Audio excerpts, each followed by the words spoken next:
اس لیے 400 دینار بطور کفارہ خط دینے والے کو دے دو۔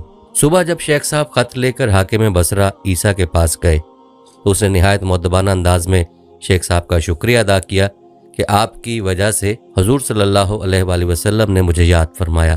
اسی خوشی میں 1000 دینار غربہ میں تقسیم کیے اور 400 دینار شیخ صاحب کو دیے۔ جب حضرت رابعہ بصری 5 سال کی ہوئیں تو والدین کا سایہ بھی سر سے اٹھ گیا۔ 8 برس کی عمر میں بصرہ سخت قحط کا شکار ہو گیا اور کسی شکی القلب نے پکڑ کر آپ کو بصرہ کے متمول شخص عتیق کے ہاتھوں بیچ دیا۔ آپ کا حاکم بہت ظالم تھا، جس کی وجہ سے حضرت رابعہ بصری کو بہت مشکلات کا سامنا کرنا پڑا، لیکن آپ نے ہر دکھ کو صبر و استقامت کے ساتھ برداشت کیا۔ ایک رات چھوٹے سے کمرے میں مٹی کے دیے کی روشنی میں ایک خوبصورت بالغ لڑکی بارگاہ عزتی میں نہایت خشوع و خضوع سے محو ذکر و فکر تھی کہ اس کے آقا کی آنکھ کھل گئی۔ اس نے کمرے میں روشنی دیکھی تو اٹھ کر ایک چھوٹے سے سوراخ سے اندر جھانکنے لگا۔ اس وقت وہ لڑکی، جس کا نام رابعہ تھا، نہایت عجز و انکساری سے کہہ رہی تھی، اے احکم الحاکمین، میں یتیم و مبتلا و مصیبت ہوں، غلامی کی زنجیروں نے مجھے جکڑ رکھا ہے، دکھ درد اور جور و ستم برداشت کر رہی ہوں، لیکن اس کے باوجود صبر میرا منشا و مقصود تیری رضا جوئی ہے۔ اے رب العزت، میں قلب و روح سے تیری اطاعت کی تمنائی ہوں، مجھے رات کو سکون تیری عبادت سے میسر آتا ہے، مگر بے بس و لاچار ہوں، میں ایک لمحہ بھی تیرے ذکر سے نہ ہٹتی، مگر تم نے مجھے ایک پتھر دل انسان کے ہاتھوں میں سونپ رکھا ہے۔ اس کے آقا نے جب یہ الفاظ سنے تو لرزہ براندام ہو کر تڑپ اٹھا۔ اس نے دوبارہ روزن سے اندر کی جانب جھانکا تو یوں محسوس ہوا جیسے رابعہ کے سر پر کوئی نورانی چراغ روشن ہو، جسے سارا کمرہ بقعہ نور بنا ہو۔ وہ دروازہ کھول کر اندر داخل ہوا تو رابعہ اٹھ کھڑی ہوئی۔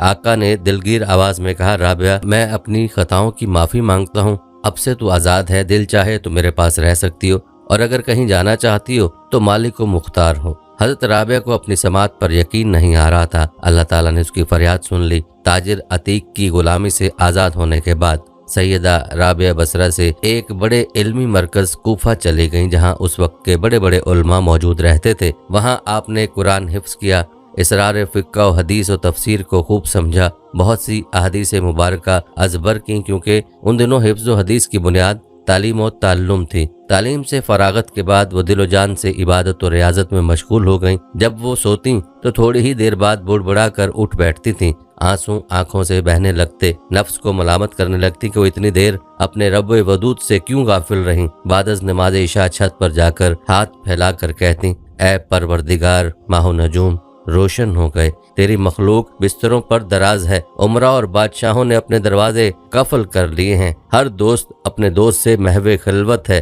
اور میں تیرے سامنے کھڑی ہوں۔ تمام رات عبادت میں مصروف رہتی، بوقت فجر قرآن مجید کی تلاوت کرتی اور دن چڑھنے تک مناجات کرتی رہتی، پھر کہتی، میرے اللہ، رات بیت گئی، کاش مجھے معلوم ہوتا کہ تو نے میری صلات قبول فرما لی، تیری عزت کی قسم میرا یہی طریقہ رہے گا جب تک کہ تو مجھے جواب نہ دے گا، اگر تو مجھے اپنے در سے دھتکار بھی دے گا تو میں نہ ہٹوں گی، کیونکہ میرا دل تیری محبت میں گر گیا ہے۔ اللہ کے عشق و محبت نے اسے دنیا کی ہر چیز سے بے رغبت کر دیا تھا۔ وہ تھوڑی سی غذا اور تن ڈھانپنے کے کپڑوں پر قناعت کرتی تھیں، اپنی جوانی رضا الہی کے لیے وقف کر دی۔ حضرت رابعہ دن رات میں 1000 رکعت نماز پڑھتی تھیں۔ لوگوں نے اس کی وجہ دریافت کی تو فرمایا، میرا منشا ثواب حاصل کرنا نہیں، میں ہادی برحق محبوب الہی صلی اللہ علیہ وآلہ وسلم کو خوش کرنے کے لیے ایسا کرتی ہوں، تاکہ وہ دوسرے انبیاء سے فرما سکیں کہ میری امت کی اس عورت کی طرف دیکھو، اس کا عمل کیا ہے۔ اس سے ثابت ہوا کہ رضائے محمد مصطفیٰ صلی اللہ علیہ وآلہ وسلم حضرت رابعہ بصری کا مقصود تھا، اور روز جزا ملاقات کی متمنی تھیں۔ اکثر کہا کرتی تھی کہ میں جنت کے لیے عبادت نہیں کرتی بلکہ محبت کی وجہ سے عبادت کرتی ہوں۔ حضرت رابعہ بصری رضی اللہ تعالیٰ عنہا نے جب زاہدانہ زندگی کی ابتدا کی تھی تو اس وقت اور بعد میں بھی شادی کے پیغامات آتے رہے، لیکن آپ نے انکار کر دیا۔ ایک مرتبہ حضرت عبد الواحد بن زید نے، جو علم تصوف میں حضرت رابعہ کا ہم پلہ تھے، شادی کا پیغام دیا تو آپ نے اسے عرصے تک اپنے گھر نہیں آنے دیا۔ کسی نے شادی نہ کرنے کی وجہ دریافت کی تو جواب دیا کہ جو مجھے 3 باتوں سے چھڑا دے تو میں اس سے شادی کر لوں گی۔ استفسار پر فرمایا کہ پہلی بات یہ ہے کہ کیا میں اپنا ایمان سلامت لے جاؤں گی، دوسری بات کہ قیامت کے دن مجھے میرا نامہ اعمال داہنے ہاتھ میں دیا جائے گا، اور تیسری بات یہ کہ جب روز حشر داہنے ہاتھ والے بطرف جنت اور بائیں ہاتھ والے بجانب جہنم جائیں گے تو میں کن لوگوں میں شامل ہوں گی؟ پوچھنے والے نے کہا کہ اس کا علم تو صرف باری تعالیٰ کو ہے۔ تو حضرت رابعہ بصری رضی اللہ عنہا نے فرمایا بس یہی بات ہے اور مجھے ان باتوں کی فکر ہے، لہٰذا میں اپنے شوہر کے لیے کیوں کر وقت نکال سکتی ہوں۔ حضرت رابعہ بصری رضی اللہ عنہا کے ایمان و استقلال کی جو کیفیت تھی اس کو بیان کرنا مشکل ہے۔ ایک دفعہ آپ رضی اللہ عنہا دوران نماز سو گئیں، اتنے میں ایک چور آ گیا اور چادر اٹھا کر چل دیا، مگر اسے دروازہ نظر نہ آیا۔ اس نے گھبرا کر چادر رکھ دی تو دروازہ نظر آ گیا۔ 3 دفعہ ایسا ہی ہوا۔ چور کو آواز آئی اب بھی تو باز نہ آیا تو دائمی اندھے ہو جاؤ گے۔ اس گھر کی مالکہ ہماری دوست ہے، اس نے اپنے آپ کو ہماری حفاظت میں دے رکھا ہے۔ ایک دوست سو رہا ہے تو دوسرا جاگ رہا ہے۔ حضرت رابعہ بصری رضی اللہ عنہا نے قرآن مجید کو اپنی زندگی میں عملاً نافذ کیا۔ ایک بار آپ کے ہاں 5 درویش حاضر ہوئے، اتفاق سے وہ کھانے کا وقت تھا۔ حضرت رابعہ بصری رضی اللہ عنہا نے اپنی خادمہ کو الگ بلا کر پوچھا مہمانوں کی تواضع کے لیے گھر میں کچھ کھانے کو ہے؟ خادمہ نے بتایا کہ صرف 1 روٹی موجود ہے۔ حضرت رابعہ نے فرمایا کہ 1 روٹی سے کیا ہوگا، مہمانوں کے حصے میں ایک ٹکڑا ہی آئے گا۔ یہ کہہ کر آپ مہمان درویش کے پاس تشریف لے آئیں۔ ابھی تھوڑی ہی دیر گزری تھی کہ ایک سوالی نے در پر صدا دی۔ حضرت رابعہ بصری نے فرمایا کہ وہ روٹی اس ضرورت مند کو دے دو جو دروازے کے باہر کھڑا ہے۔ خادمہ نے آپ کے حکم کی تعمیل کی اور حضرت رابعہ بصری مہمانوں کے ساتھ مصروف گفتگو ہو گئی۔ کچھ دیر بعد خادمہ حاضر ہوئیں اور اس نے عرض کیا کہ ایک شخص کھانا لے کر آیا ہے، کتنی روٹیاں؟ حضرت رابعہ بصری نے خادمہ سے پوچھا۔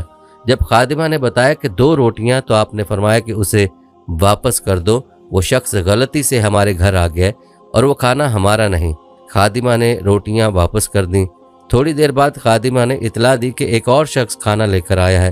حضرت رابعہ بصری نے روٹیوں کی تعداد پوچھی تو آپ کو بتایا گیا کہ 5 روٹیاں ہیں۔ حضرت رابعہ بصری نے جواباً فرمایا اس بار بھی کھانا لانے والے سے غلطی ہو گئی، اس سے کہہ دو کہ وہ کھانا ہمارا نہیں ہے۔ پھر تیسری بار ایک شخص اور کھانا لے کر آیا۔ پھر جب خادمہ نے آپ کو بتایا کہ 11 روٹیاں ہیں تو حضرت رابعہ نے مسرت کے لہجے میں فرمایا ہاں یہ کھانا ہمارا ہی ہے، اسے قبول کر لو۔ خادمہ نے کھانا لا کر درویش مہمانوں کے سامنے سجا دیا۔ پھر جب درویش کھانا کھا چکے تو ایک مہمان نے عرض کیا کہ 3 مختلف اشخاص کھانا لے کر آئے، 2 افراد کو آپ نے واپس کر دیا مگر تیسرے شخص کے لائے ہوئے کھانے کو قبول فرمایا، آخر یہ کیا راز ہے؟ حضرت رابعہ نے درویش کو مخاطب کرتے ہوئے فرمایا اللہ تعالیٰ فرماتا ہے کہ 1 کے بدلے 10 اور آخرت میں 70 دوں گا۔ اس حساب کتاب کی بنیاد پر میں نے 2 آدمیوں کو واپس لوٹا دیا اور ایک شخص کا کھانا قبول کر لیا۔ میں نے اللہ کی راہ میں سوالی کو 1 روٹی دے کر رزاق عالم سے سودا کیا تھا، پھر ایک شخص 2 روٹیاں اور دوسرا 5 روٹیاں لے کر آیا، میں نے جان لیا کہ حساب درست نہیں ہے۔ تیسرا شخص 11 روٹیاں لے کر آیا تو میں نے کسی تردد کے بغیر انہیں قبول کر لیا کہ یہ عین حساب کے مطابق ہے اور دینے والے کی شان رزاقی کو ظاہر کر رہا تھا۔ 10 روٹیاں میری 1 روٹی کے بدلے میں تھیں اور جو روٹی میں نے سوالی کو دی تھی اللہ تعالیٰ نے وہ بھی واپس کر دی تھی۔ حضرت رابعہ رضی اللہ عنہا کی صبر و قناعت اور توکل کی شان دیکھ کر تمام درویش حیرت زدہ ہو گئے۔ ایک مرتبہ حضرت حسن بصری رضی اللہ عنہ کو ایک سوئی، ایک بال اور ایک موم کا ٹکڑا بھیجا اور کہلوا بھیجا کہ موم کی طرح جہاں کو روشن کرو اور خود کو جلاؤ، سوئی کی طرح ہمیشہ اپنی جگہ پر رہو اور کام کرتے جاؤ، اور پھر بال کی طرح سیدھے رہو تاکہ تمہارے سب کام درست ہوں۔ حضرت رابعہ فرماتی ہیں عورت وہ ہے جو خدا سے دل طلب کرے اور جب دل مل جائے تو دل کو اسے واپس کر دے تاکہ وہ اس کی حفاظت کریں۔ ایک مرتبہ کچھ بزرگ آپ کی خدمت میں حاضر ہوئے۔ آپ رضی اللہ عنہا نے پوچھا کہ تم اللہ کی عبادات کس غرض سے کرتے ہو؟ ایک نے کہا آتش دوزخ کے خوف سے، دوسرے نے کہا جنت کے لیے۔ آپ نے فرمایا یہ خوف و طمع کی عبادت تو بہت بری ہے۔ پوچھا پھر آپ کس لیے عبادت کرتی ہیں؟ کیا آپ کو کوئی طمع نہیں ہے؟ فرمایا پہلے ہمسائے کی تلاش کرو پھر گھر کی تلاش ہونی چاہیے، اس لیے جنت و دوزخ کا عدم وجود برابر ہے۔ اگر جنت و دوزخ نہ ہوتی تو اس کی عبادت ہی نہ کی جاتی، کتنا ہی اچھا ہو کہ اس کی عبادت اسی کے لیے کی جائے۔ سب